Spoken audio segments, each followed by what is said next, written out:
Hello, this is Kevin Curran from Rising Tide Biology, and wanted to chat for a moment about stem cell biology and the lack of approved stem cell therapies in the US. So, what am I talking about here? Well, we have stem cell populations all throughout our body, all sorts of little pockets and tissues in our body. There's populations of cells that can self renew, and as needed, they can differentiate and become specific cell types that are necessary for that tissue or that organ to replenish healthy activity in that part of the body. That's just something naturally that occurs in our body. Now, we've been using stem cells as a therapy to treat disease for a long time, about 50 years, through bone marrow transplants, right? So we're pulling bone marrow out of our stem cell, out of our bones, and that bone marrow is filled with a stem cell population. It's called hematopoietic stem cells, but it's basically it's stem cells that have the capacity to generate into all of our immune cells and our blood cells. So we can pull those out and then perform chemotherapy on our body if we're suffering from a lymphoma, leukemia, and then you can reintroduce your own stem cells, your own bone marrow, back into your bone, and now you can replenish your body with fresh cells. So you can regenerate more immune cells and blood cells. Like I said, hospitals have been doing that for a long time.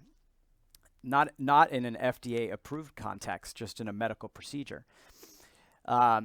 Now, for the past 40 years, we've been putting a lot of investment, time, money, a lot of people's careers into stem cell science, and that was myself included. And there's been a lot of progress that's been made in terms of figuring out different types of stem cells and how they transition from that undifferentiated state into the cell type that's necessary for each tissue. We've learned a lot. But it's worth noting how challenging it's been to convert that information, that science, into safe and effective therapies that can cure, treat, or prevent a disease and be awarded with an FDA approval. It hasn't happened. Not in the U.S. We've seen cord blood approvals, but nothing like what we've been testing in animals. The idea that you can inject stem cells into the heart after a heart attack, and the stem cells will replenish that heart tissue with functioning cardiac myocytes and all these other cell types that allow the heart to start beating again in that scar tissue area. We haven't seen that translate into humans. Same idea with thinking about paralysis and the idea of injecting neural stem cells into the spine of a damaged, paralyzed victim and seeing them gain the ability to walk. We haven't seen that. We haven't seen that prove its capacity in large phase 3 clinical trials. So, we're in a bit of a funny spot here with stem cells. There's more we need to learn, and we need to keep pushing to get some of these therapies, across the line so that they're readily used. And then I'll just end this video by pointing out that, while that sort of challenge has been happening on the science side and in the clinical trial side, there's been this huge proliferation of stem cell clinics all across the U.S., maybe 400 or 500. It's more every time I look.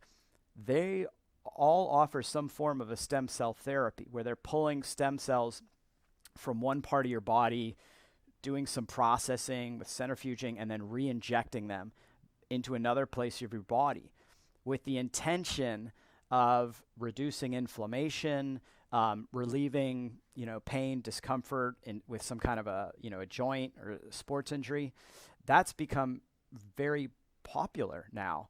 But of course, the foundation of science that sits behind it is still shaky. And of course, these are all therapies that are not FDA approved. So there's some legal issues and tension there, and the FDA sort of selectively cracks down on some of them.